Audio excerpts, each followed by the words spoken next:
చూస్ country delight live better. ఇప్పుడే country delight app ని download చేసుకోండి. నమస్తే, వెల్కమ్ టు సుమన్ టీవీ. నేను మీ సాయి భైరి. ఈరోజు రక్షాబంధన్ అందరికీ తెలిసిందే.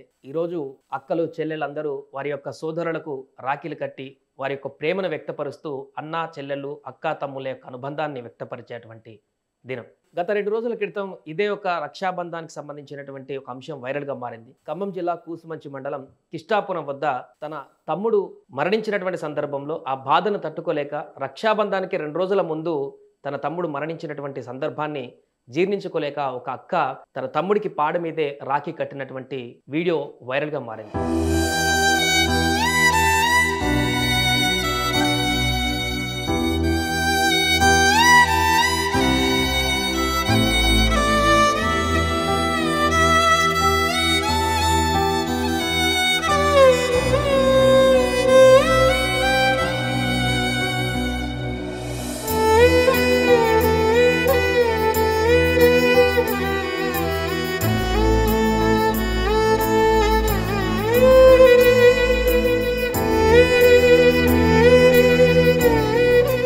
ఈ ఘటన చాలా మందిని కలిచివేసింది. అన్నా తమ్ముళ్ళు అక్కా తమ్ముళ్ళ బంధం ఏ రకంగా ఉంటుందనేది కూడా పూర్తిగా వ్యక్తపరిచినటువంటి సందర్భం కూడా ఉంది. ఒకసారి మాట్లాడదాం. వారు మనతో పాటు జూమ్లో లైవ్లో సిద్ధంగా ఉన్నారు. జ్యోతి గారు, నమస్తే అండి. ముందుగా రక్షాబంధన్ శుభాకాంక్షలు. అదేవిధంగా మీ తమ్ముడు ఆత్మకి శాంతి చేకూరాలని కోరుకుంటున్నాం. సో ఎందుకు, ఏమైంది? మీ తమ్ముడికి ఎలా చనిపోయారు? జ్వరం వచ్చింది. సో మీరు ఎవ్రీ ఇయర్ తమ్ముడితో రాఖీ రక్షాబంధన్ రోజు తనతోనే గడుపుతారా? ప్రతి సంవత్సరం కడతా. సో ఎట్లా మీరు బాండింగ్ ఎలా ఉంటుంది? ఎవ్రీ ఇయర్ రాఖీ కడుతుంటారు అన్న తమ్ములందరూ కూడా, అందరు తమ్ములకి అక్క చెల్లెళ్ళు. సో ఈ సంవత్సరం ఆ అదృష్టం మీకు లేకుండా పోయింది అనేటువంటి ఆవేదన మొన్న ఆ వీడియోలో మేము చూసాం. చాలా బాధ అనిపించింది మాకు కూడా. ఆ సందర్భంలో రాఖీ పాడే మీద తమ్ముడికి కడుతున్నటువంటి సందర్భంలో చాలా బాధపడుతున్నారు, చూసాం. మేము ప్రతి సంవత్సరం కడుతున్నాం కదా, ఈ సంవత్సరం బాగా.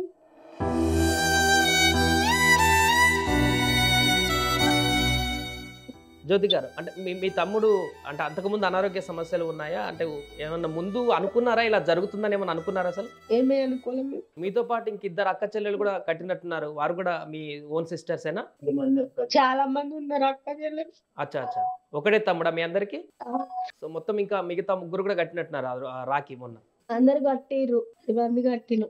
ఏం చెప్తుండేవారు జ్యోతి గారు ఎవ్రీ ఇయర్ మీ తమ్ముడు రాఖీ కట్టిన సందర్భంలో? ఏం చెప్పలేను. ఆట పట్టిస్తుండేవారా? ఏది లేదు, మంచిగా ఉంటావు, మంచిగా నా బిడ్డను కానీ మంచిగా చూసు.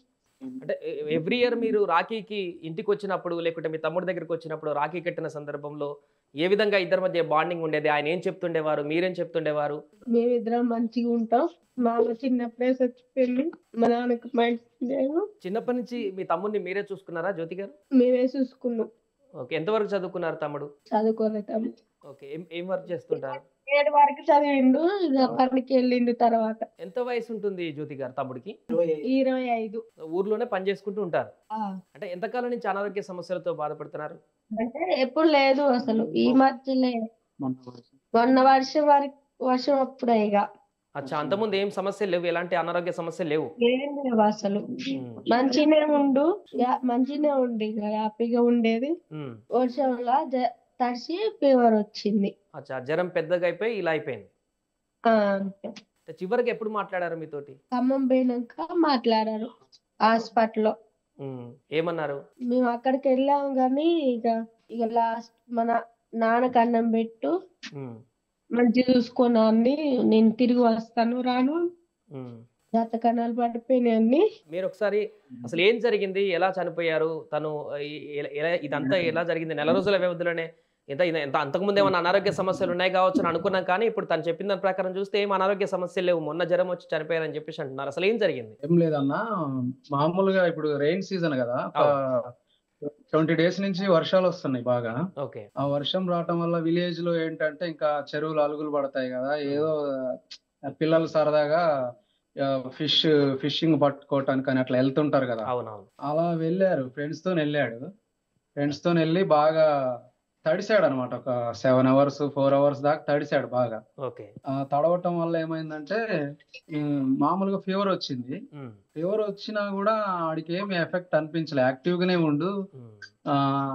యాక్చువల్లీ ఏం తినలే, నాన్ వెజ్ కూడా ఏం తినలే. తర్వాత రెస్ట్ లేదు, ఫ్రెండ్స్ తో తిరిగి వర్షంలో తడవటం జరిగింది. దానివల్ల ఫీవర్ అటాక్ అయింది. మామూలుగా విలేజ్ లో ఆర్ఎంపీ తోని ఒక ఇంజెక్షన్ వేయించుకోవటం, అట్లా టాబ్లెట్లు వాడటం జరిగింది. మొన్న ఒక 2 days బాగా హెల్త్ అస్సలు సపోర్ట్ చేయట్లేదు అని చెప్పి వాడు ఫ్రెండ్స్ కి చుట్టుపక్కల మాకు చెప్పడం జరిగితే ఏమంటే మేము మా విలేజ్ ఆర్ఎంపీని తీసుకొని ఖమ్మం వెళ్ళాము. ఖమ్మం హాస్పిటల్స్ కి వెళ్తే వాళ్ళు టెస్ట్లు చేయగానే డెంగ్యూ ఫీవర్ అని చెప్పి తేలిందండి. డెంగ్యూ ఫీవర్ తేలింది. చాలా సీరియస్ గా ఉందన్నమాట. అది రక్త కణాలు కూడా పడిపోయినాయి. 25,000-35,000 వరకే ఉన్నాయి, మొత్తం పడిపోయి. రక్త కణాల కోసం మేము ట్రై చేసాము. కొంచెం డబ్బులు ప్రాబ్లం ఉండి ఏమైందంటే అండి, మా వల్ల ఒక మిస్టేక్ జరిగి ఆ రోజు ఇంటికి వచ్చాము వైద్యం చేయించుకోకుండా, తెల్లారు వస్తామని చెప్పి. ఆ 1 day గ్యాప్ లోనే ఇంకొంచెం ఇదైంది. డబ్బులు రెడీ చేసుకున్నాము. రక్త కణాలు ఇవ్వటానికి కూడా డోనర్స్ దొరికారు. మధ్యాహ్నం వరకు కూడా హాస్పిటల్ బిల్డింగ్ ఎక్కాడు దిగాడు, మేమందరం ఉన్నాము. ఆటోమేటిక్ గా ఇక బెడ్ మీదనే కొంచెం ఇది కావటం జరిగింది.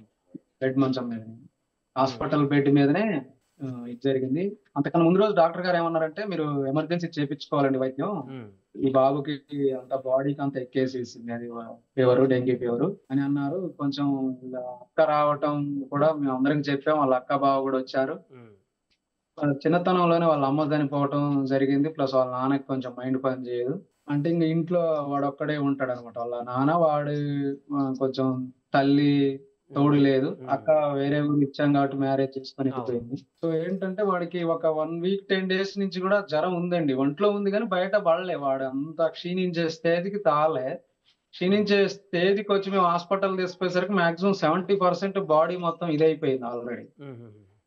అప్పటికప్పుడు మేము అంతా హడావిడిగా తిరిగాం, చేసాం, కానీ అది వైద్యం ఇంకా అది సపోర్ట్ చేయలేదండి. బాడీ సపోర్ట్ చేయలేదు. సాగర్ ఇమ్యూనిటీ పవర్ అంతా పడిపోయింది.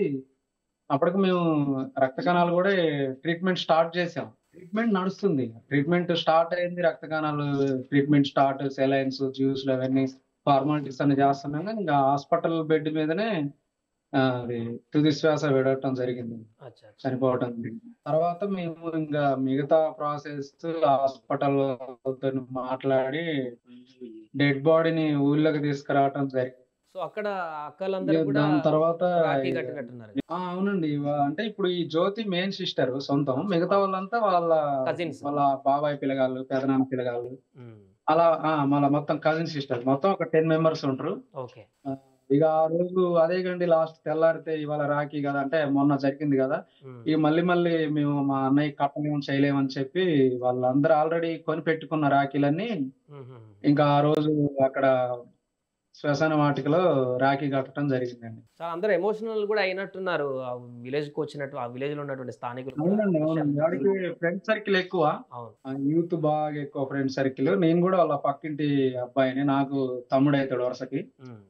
మేమందరం కూడా దాంట్లో హాస్పిటల్ కి తీసుకెళ్లటం డిసైడ్ అయిన కానించి మేము అందరం తిరిగామండి. ఒక 20-30 మంది వరకు ఖమ్మం పోవటం, మళ్ళీ ఊరికి రావటం, వాళ్ళ అక్కకి తెలియజేయటం, వాళ్ళ రిలేషన్ వాళ్ళకి చెప్పటం, ఇవన్నీ హడావిడి చేసాం. కానీ బ్యాడ్ లక్ అండి, మాకు దక్కలేదు.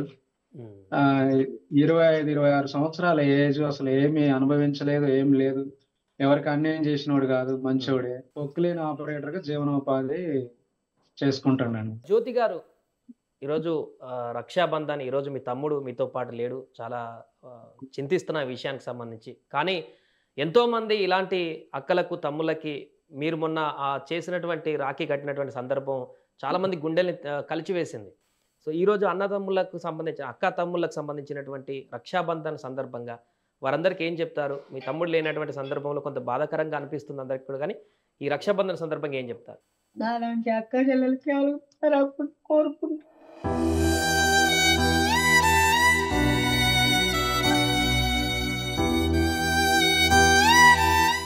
అది జ్యోతి భావోద్వేగానికి గురైతుంది.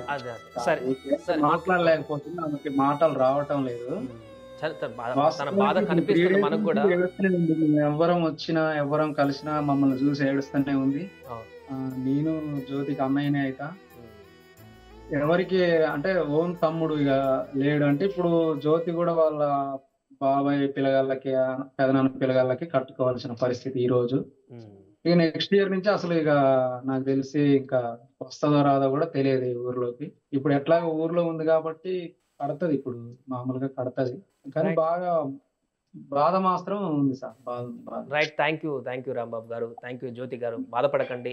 ఇలాంటి ఆ, రక్షాబంధన్లలో ఇప్పుడు ఈ పక్కన ఉన్నటువంటి తమ్ముడే ఇంకా సొంత తమ్ముడు అని చెప్పేసి అనుకొని మీరు కూడా దృఢంగా ఉండండి, బాధపడకండి.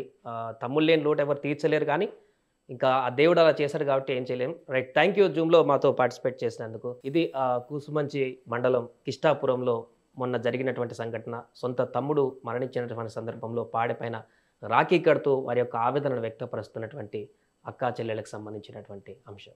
సుమన్ టీవీలో మీ పర్సనల్ అండ్ బిజినెస్ ప్రమోషన్స్ కోసం కింది నెంబర్కి కాంటాక్ట్ చేయండి.